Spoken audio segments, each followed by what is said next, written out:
Vice president जमाते इस्लामी हिंद, आप अपना message हमें दें। बिस्मिल्लाहिर्रहमानिर्रहीम। अत्यंत दयावान एवं कृपाशील ईश्वर के नाम से, उस ईश्वर के नाम से जो सारी सृष्टि का अकेला रचयिता है, हम सब का पैदा करने वाला और पालने वाला है। प्रशंसा उसी के लिए है जो सर्वव्यापी है, सर्वज्ञानी और सर्वशक्तिमान है, अत्यंत दयावान और कृपाशील है। वह हमसे बहुत निकट है, हमारी बातें सुनता है, जवाब देता है, हमारे दिल और दिमाग में उठने वाले विचारों को अच्छी तरह जानता है। यहाँ तक कि हमारे इरादों, हमारी नीयतों और हमारे इंटेंशंस को भी वो अच्छी तरह पहचानता है। मेरा विश्वास है कि एक दिन हम सब को उसी मालिक के सामने खड़ा होना है और अपने पूरे जीवन का, उसकी हर हर कृपा और आशीर्वाद का और उस हमारे एक एक कर्म का हिसाब देना है।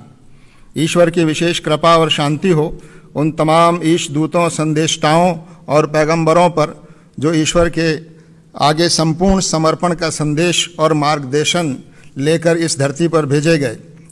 परम आदरणीय राष्ट्रपति महोदया, आज के इस अति सुंदर और गरिमामय कार्यक्रम के आयोजक, प्रजापिता ब्रह्म कुमारी ईश्वरी विश्वविद्यालय के पदाधिकारी बहनों एवं भाइयों, मंच पर उपस्थित आदरणीय धर्म गुरुओं, सभागार में मौजूद बहनों एवं भाइयों, राष्ट्रपति भवन के अधिकारी गणों, आप सभी को मेरा सलाम व आदाब।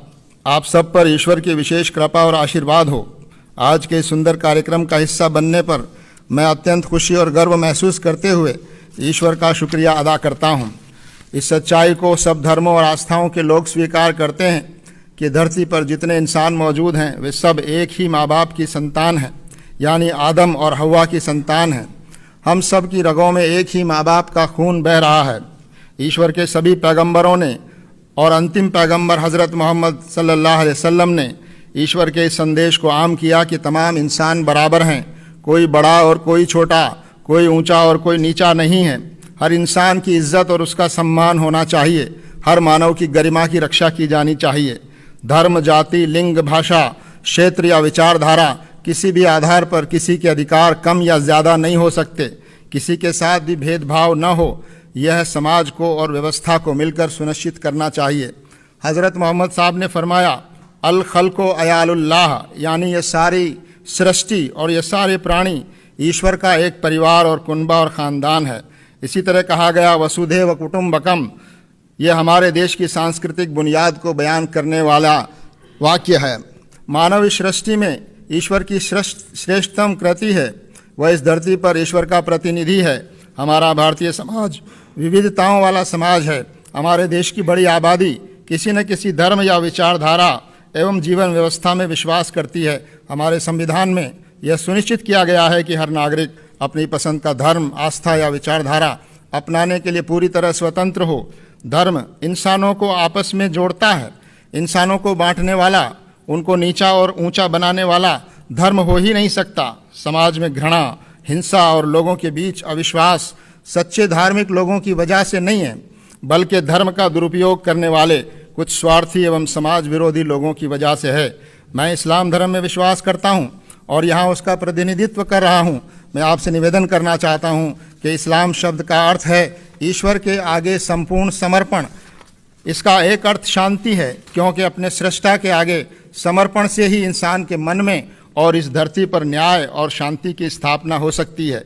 न्याय की स्थापना ही वास्तव में धर्म की स्थापना है और यही शांति की स्थापना की असल बुनियाद है। धर्म हमको अपने सृष्टा का परिचय कराता है, हमें उससे जोड़ता है। सच्चा धार्मिक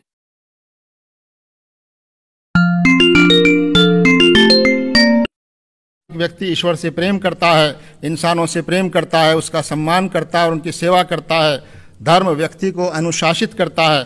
धर्म हमको इस बात की शिक्षा देता है कि हम अन्याय और अत्याचार से पीड़ित और कमज़ोर लोगों, चाहे वो किसी धर्म के मानने वाले हों, उनके साथ खड़े हों, उनकी मदद और सेवा के लिए आगे आएं, उनको समाज में सम्मान दिलाने का प्रयास करें। आज इस बात की आवश्यकता है कि विभिन्न धर्मावलंबियों में और धर्म गुरुओं में मेल जोल बढ़ना चाहिए, उनके बीच संवाद मजबूत हो। समाज में नैतिक मूल्यों को स्थापित करने के लिए हम सब धर्म गुरुओं को मिलकर प्रयास करना चाहिए। हम सभी धर्मों के धर्म गुरुओं को इस महत्वपूर्ण काम में पहल करके साथ मिलकर समाज में जागृति लाने, आपसी सद्भाव और विश्वास को मजबूत करने का यह पवित्र कार्य करना चाहिए।